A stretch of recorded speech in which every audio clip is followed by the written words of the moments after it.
Olá pessoal, seja bem-vindo a mais uma aula de Física. Eu sou o professor Jorge Silva e este é o canal Física para Curtir.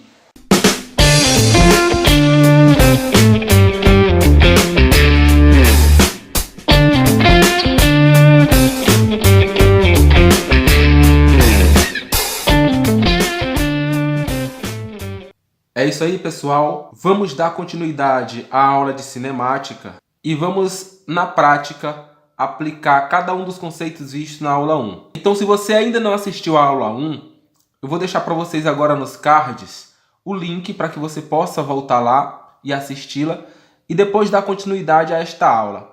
Mas antes de continuarmos, eu peço que você curta esse vídeo e se ainda não for inscrito no canal, inscreva-se, ative o sino de notificações e receba avisos toda vez que lançarmos um vídeo novo, tá legal? Então vamos para a nossa aula. Como já citado anteriormente, essa é a nossa segunda aula de cinemática escalar. Nós vimos no nosso primeiro vídeo da série o conceito de referencial. Então eu coloquei para vocês aqui um exemplo desse referencial, no qual eu utilizei uma espécie de fita métrica que vai estar me medindo aqui posições em intervalos de 2 em 2 metros. Então, se vocês perceberem bem, nós temos aqui no centro o nosso marco zero, que é o nosso referencial zero. E a partir desse referencial zero, nós vamos poder entender as posições e os deslocamentos de diversos objetos, sabendo de antemão as suas posições inicial e final. O primeiro exemplo que eu vou colocar para vocês trata-se de uma pessoa que se encontra no momento na posição menos 6 metros. Então vamos aqui fazer o desenho dessa pessoa. Isso aí, eu sou um excelente desenhista, ok? E essa pessoa que se encontrava na posição menos 6 metros, eu vou chamar essa posição aqui, para essa pessoa, de S0, posição inicial dela. E digamos que essa pessoa se deslocou até a posição 4 metros. Então essa pessoa se deslocou até essa região aqui, no qual eu vou fazer pontilhado para a gente diferenciar uma coisa da outra. Essa pessoa que se encontra na posição menos 6 metros estava ocupando a posição inicial e posteriormente ela foi para a posição 4 metros, que nós vamos chamar de posição final, representando apenas pela letra S. Eu quero saber qual foi o deslocamento que essa pessoa fez nesse trajeto. E se nós analisarmos essa métrica, nós vamos perceber que cada casa dessa são 2 metros percorridos. Então nós teríamos aqui 2 metros percorridos, mais 2 fazem 6, mais 2, 8, mais 2, 10. Esse seria o deslocamento feito por esta pessoa. Mas existe uma forma mais prática e mais direta de resolver esse problema, que seria utilizar a fórmula do deslocamento, que, em outras palavras, é representado pelo símbolo ΔS, onde esse delta significa variação e esse S é a representação do espaço. A variação desse espaço, ou qualquer outra variação em física, vai ser calculada sempre como final menos inicial. No nosso caso, como estamos querendo calcular a variação da posição, então nós vamos fazer uma subtração entre a posição final menos a posição inicial. Que neste caso é o seguinte: a posição final do nosso objeto, da pessoa, é 4 metros. Então nós vamos colocar 4 no lugar do S, que representa a posição final. E nosso cálculo vai ficar da seguinte forma: o ΔS, a variação da posição ou o deslocamento, vai ser a posição final, que é 4 metros, menos a posição inicial, que é menos 6 metros. Agora, cuidado, esse primeiro menos que colocamos aqui é o da fórmula, e a posição menos 6 metros, neste caso, terá que ser colocada entre parênteses. Então, nós vamos ter a seguinte situação: menos 6 metros aqui. Percebam que nós vamos ter um jogo de sinal aqui, ó, em que menos com menos é mais, né? Ou sinais iguais é positivo. O nosso ΔS, portanto, neste caso, vai ser 4 metros mais 6 metros. Que, em outras palavras, o nosso ΔS vai ser 10 metros. É assim que se calcula um deslocamento em física. Mas nós vamos ver outras configurações, outras situações que podem acontecer, e eu vou utilizar cores diferentes de caneta para cada uma delas. Por enquanto, essa parte que está em rosa representa esse objeto ou essa pessoa que saiu da posição menos 6 metros e se deslocou até a posição 4 metros. Um outro exemplo que colocaremos aqui para vocês é o seguinte. Imaginemos que uma pessoa saia da posição 2 metros, então vamos desenhá-la aqui, e se desloque até a posição menos 4 metros. Então ela vai vir até essa posição aqui. Qual o deslocamento percorrido por essa pessoa? Colocaremos esse cálculo na cor azul em uma outra região do papel. Não se preocupe com a bagunça ainda. É só uma questão de demonstrar para vocês a ideia do deslocamento. Ok? Então vamos lá. Deslocamento, mais uma vez, é a variação da posição. E a variação da posição, ΔS, é a posição final menos a posição inicial. Em outras palavras, é o ponto no qual eu cheguei menos o ponto da qual eu saí. Então, nós saímos da posição 2 metros, chegamos na posição menos 4 metros. Então, nossa posição final é negativa. Isso quer dizer que o nosso ΔS vai ser a nossa posição final, que é menos 4 metros. Então, vamos colocar aqui menos 4 metros.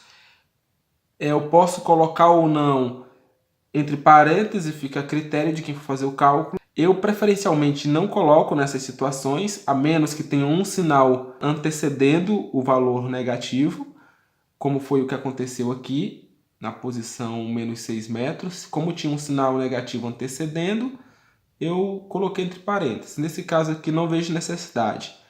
Vem o menos da fórmula e a minha posição inicial, que é 2 metros. E aqui o cálculo vai ser bem simples, fazendo jogos de sinais. Menos 4 metros, menos 2 metros. O que nós temos aqui vale a regra de sinais, de jogos de sinais, que diz o seguinte: sinais iguais nós iremos somar e conservar o sinal. Então conservamos o sinal que é negativo, somamos 4 com 2, teremos 6 metros. O resultado deu exatamente igual o que era previsto, com uma pequena diferença de que o nosso resultado deu negativo. Daqui a pouco a gente explica essa questão desses sinais positivos e negativos. E por fim, colocaremos aqui mais um caso, que vai ser o seguinte. Vamos supor que o nosso objeto saiu da posição 0. Essa pessoa se deslocou até a posição menos 8 e posteriormente retornou até a posição menos 2 metros. Esse tipo de problema ele é muito recorrente. Um objeto saiu de uma posição, se deslocou até determinado ponto e depois ele muda de posição novamente. E esse problema ele só serve para que eu mostre para vocês que o cálculo do deslocamento não se importa com a trajetória feita pelo objeto ou com a distância total percorrida por ele. O deslocamento só se interessa pelas posições inicial e final. Como o nosso objeto, a nossa pessoa, começou a se mover da posição 0 metros, isso aqui vai ser a nossa posição inicial. E como no final das contas, essa pessoa chegou na posição menos 2 metros, essa vai ser a nossa posição final. Usando a nossa fórmula, nós vamos ter o seguinte: a variação da posição ou deslocamento é a posição final menos a posição inicial. Nós sabemos que a posição final do objeto é a posição menos 2 metros. Tal como nós resolvemos anteriormente, nós vamos colocar um número com seu sinal. menos 2 metros, o menos da fórmula, e a nossa posição inicial é, neste caso, 0 metros. Como o zero é o elemento neutro da soma e da subtração, então ele simplesmente será ignorado e a nossa resposta vai ser menos 2 metros. 3 situações no qual pode acontecer com deslocamento. Então percebam que o zero, como ele é o elemento neutro da soma e da subtração, aqui ele simplesmente vai ser ignorado e a nossa resposta vai dar menos 2 metros. Esses são alguns casos para o deslocamento. Acontece outros casos no qual o deslocamento pode ser zero também, que aí seria a condição de ou o objeto não se moveu, ou ele se moveu, mas depois retornou para o mesmo ponto de origem. Então é muito comum isso acontecer também. Mas vamos ficar por enquanto com esses 3 casos. O nosso primeiro caso, tivemos um deslocamento positivo. Isso quer dizer que o nosso objeto, a nossa pessoa, ela saiu de uma posição menor para uma posição maior, segundo o nosso sistema de referência. Nós estamos adotando aqui como nosso sistema de referência o eixo X. E nós sabemos que o eixo X cresce para o nosso lado direito. Isso quer dizer que o menos 6 é menor do que o 4. Então, como nós saímos de um ponto menor para um ponto maior, o nosso deslocamento teve como resultado um valor positivo. Isso quer dizer que o nosso movimento, para este caso aqui, ele vai ser chamado de movimento progressivo. Nós progredimos no nosso movimento, nós somos para valores maiores. No entanto, se vocês observarem no segundo caso, nós saímos da posição 2 metros e fomos até a posição menos 4 metros. Isso quer dizer que nós nos deslocamos de maiores valores para menores valores, e isso implicou em um deslocamento com sinal negativo.